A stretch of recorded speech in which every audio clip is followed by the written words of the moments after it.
Welcome to Spinning Back Clique, where each week here at MMA Junkie, we take a quick spin through the biggest headlines in the sport. This week, we have an esteemed international panel with us. Of course, we've got MMA Junkie Radio's Goze Garcia, but we've also got the young Mike Bohn up in Canada and Farah Hannoun joining us from over in the Middle East. Let's not waste any time and get started, guys. The UFC's third trip to Fight Island is just about upon us. It's going to feature 3 events in the stretch of just 8 days, with the crown jewel, of course, being UFC 257. Now, we know now that our co-main event is official with Michael Chandler versus Dan Hooker. Now, we know it was supposed to be Chandler versus Justin Gaethje. Things didn't work out. And look, on paper, Chandler-Hooker seems like it's going to be an absolutely fantastic fight. But is it the right fight to make, or was there something better on the table that we could have got to? Let me know what you guys think. We'll put 3 minutes on the clock. Goze, let's start with you.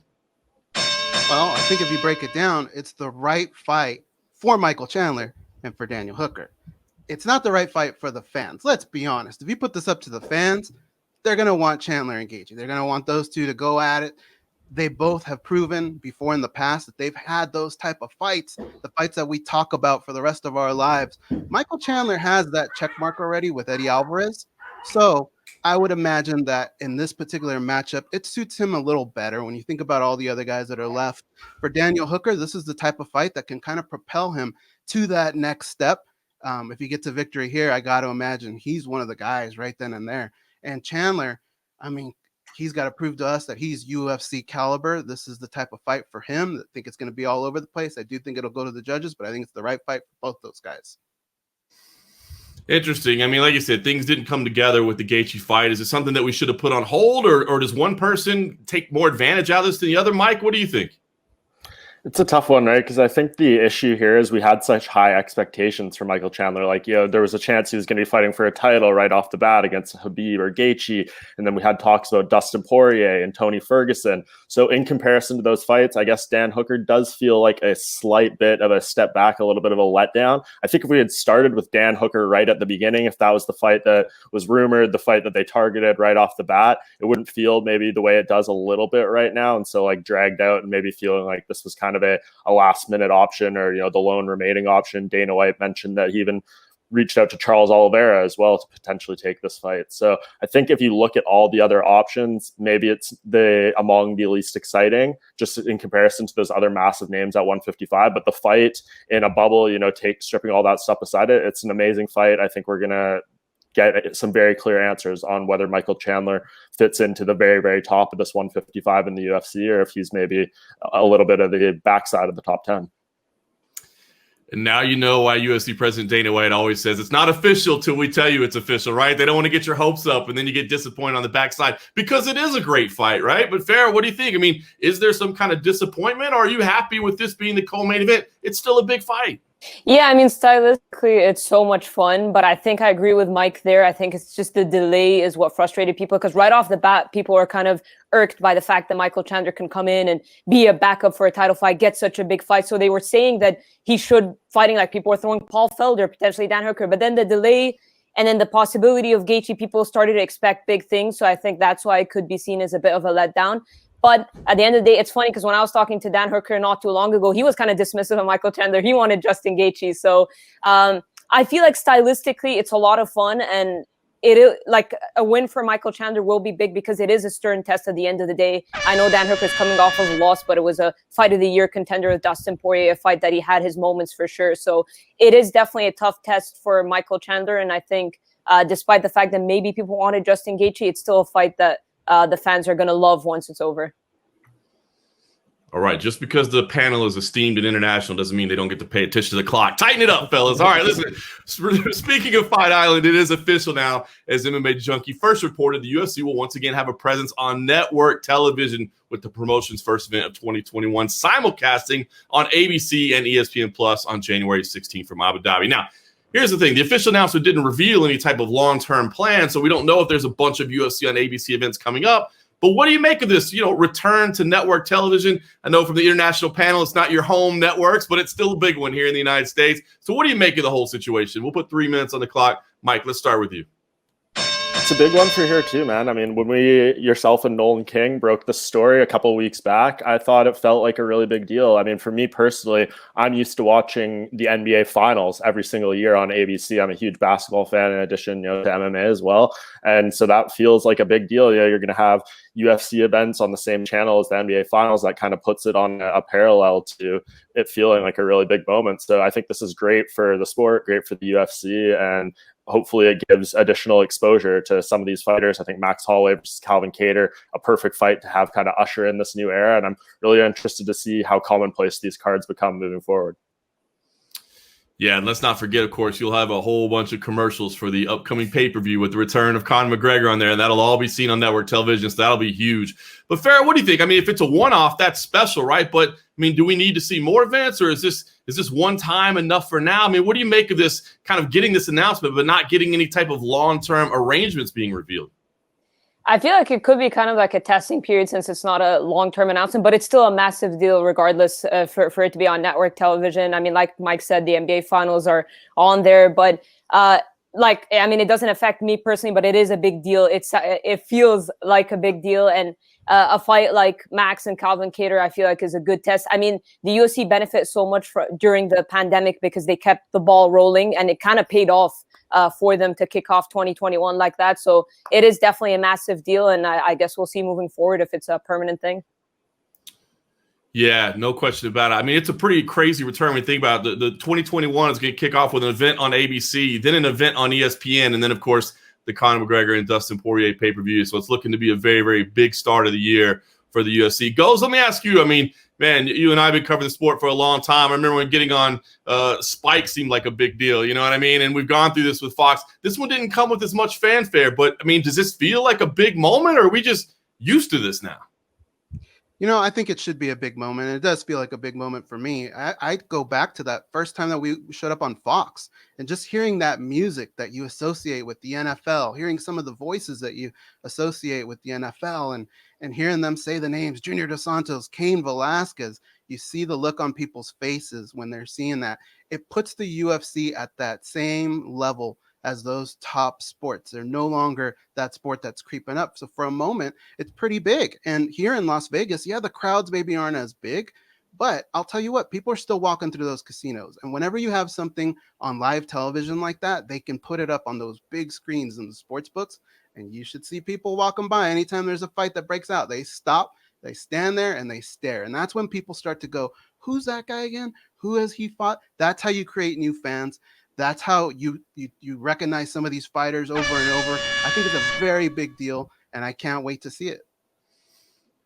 I agree. I'm excited to see the return. I do feel bad for those mainstream sports announcers now that have to say Davison Figueiredo and Khamzat Chimaev. That'll be fun to see them figure that one out. But guys, in non-Fight Island news, Jon Jones recently spoke to Bleacher Report, and he said, while his next fight isn't booked yet, he says he has absolutely no intention of going back to light heavyweight. Then he went to social media and took a couple shots at Jan Blachowicz, Dominic Reyes, even Israel Adesanya along the way. So what do you think, guys? I mean, is Jon Jones making the right move here? I mean, should he finish his career at heavyweight, or do you think it's possible maybe he gets up there, gets a little taste of life with the big boys and decides maybe 205 isn't that bad of an idea after all? What do you think about this move for Jon Jones and how much he's going to stick to it? We'll do this one quick. We'll put 2 minutes on the clock. We'll start with you, Farah. I think honestly it will depend on the big fights. I think Jon, part of him moving up to heavyweight is kind of getting bored of light heavyweight. He's had the massive rivalry with DC. Gustafsson at one point gave him his toughest fight. He wanted to run things back to prove, and he kind of like closed that chapter. So I think heavyweight for him with Stipe and Ngannou are possibly the two biggest fights that he could have right now. But if Israel Adesanya wins the light heavyweight title, I could definitely see him go back down to light heavyweight because that's a massive fight, and that's one of the biggest fights the UFC could put right now. Yeah, see, that's what I find interesting. Like, you have to applaud him for his courage to move up, but he's taking shots at all these guys that are back down there. What happens if he loses and he has to go fight him after he's been putting them down? Goze, what do you think happens moving forward with Jon Jones? He's making the right call here. I don't know. I mean, really, when you think about it, when it comes to the heavyweight division, you can run, but you can't hide. If you look at the top dogs at heavyweight, look at their records, there's a couple blemishes there because they hit so damn hard that eventually you're going to get caught. And a guy like Jon Jones eventually will get caught. And I think the second he feels that power, he's going to want to go back to a division where he controlled everything. He was the guy. he was establishing his greatness and maintaining it. And I think after maybe 1-2 fights, he'll go back down, because let's be honest, some of those guys that are down there waiting for him, those are credible opponents. I think he's just buying time with this heavyweight thing, but he'll be back. Mike, what about you? Is he done at heavyweight, or we see him go back to the division he ruled for so long? That's a challenging one. I think it's all just going to depend on results. I think these two made a pretty good case there of, why it makes sense, why it doesn't, and why he could stick around. If he goes in there and it seems like he's going to be fighting for the heavyweight title right off of the bat, that's, I assume, going to keep him around there for a little bit. If he gets knocked out by Francis Ngannou or Stipe Miocic in his first fight, yeah, that might change the idea for him. But we see Jon Jones, it'll be like a year and a half by the time he'll have fought. He's doing all the things to put on the weight, put on the mass. That's not something that can just be easily shed. He's doing this the right way. So I think the commitment and the long-term plan for heavyweight is there. Yeah, I applaud him for taking the challenge, but you just wonder if maybe you ought to keep a backup plan in place in case things don't go the right way. So we'll see how that moves going forward. All right, guys, we've been talking about the UFC, but Bellator is still on hiatus for a little bit. They'll be back in February. In the meantime, fast-rising featherweight contender AJ McKee recently told Mike that he's got 2 fights left on his Bellator deal. Now, Scott Coker's come out and said he believes McKee is an absolute superstar in the making, but does he need to worry about the undefeated 25-year-old prodigy jumping ship to the UFC? Weigh out the pros and cons, and let us know what you see in McKee's future. We'll put 2 minutes on the clock and start with you guys.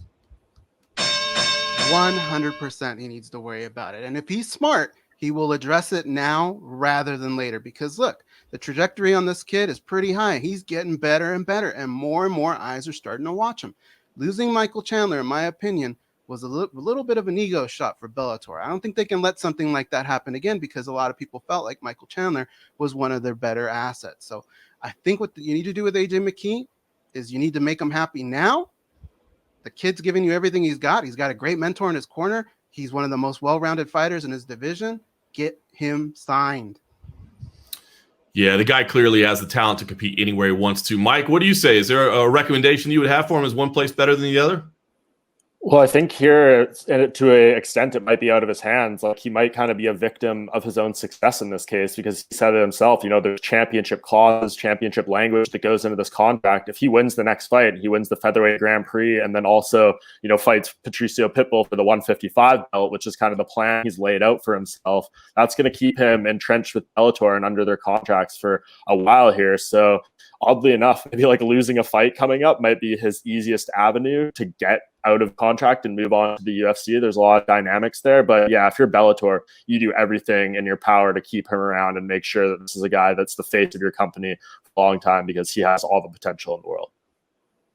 Tanking in professional sports, sir. We never do that in professional sports here in the United States. Farah, what do you think? One place better than the other for McKee? Yeah, I mean, I definitely think Bellator need to pay him. I mean, he's got all the makings of being a massive star. He ticks all the boxes. I also think it's going to depend if he wins the featherweight Grand Prix. There is a championship clause, like Mike said, so I think that's going to be a big factor. But if I'm Bellator, I pay him. I mean, the fact that he's mentioning the UFC, that already shows that's a bit of a problem for Bellator. So pay him. I just say absolutely pay him. He was going to hire you as his agent moving up here. Well done. All right, guys, let's look ahead to 2021. All right, we know we're getting started again. There's a number of big fights that are being discussed across the sport right now, but we also know in COVID times, it's a little scary to look too far in advance because you just never know what's going to happen. So let's just look from your point of view. Let's mention one fight that's being discussed, or maybe one that hasn't been discussed that you just think needs to happen. What is one fight from each of you that absolutely has to happen sometime during this calendar year for us to be happy as MMA fans? We'll put 2 minutes on the clock. Start with you, Mike.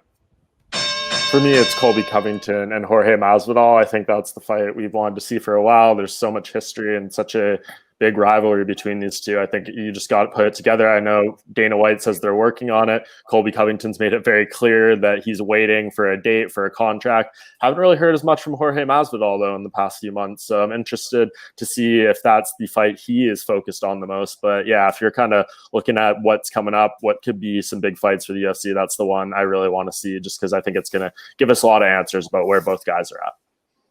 I like it. The grudge match. Put them as tough coaches, I say.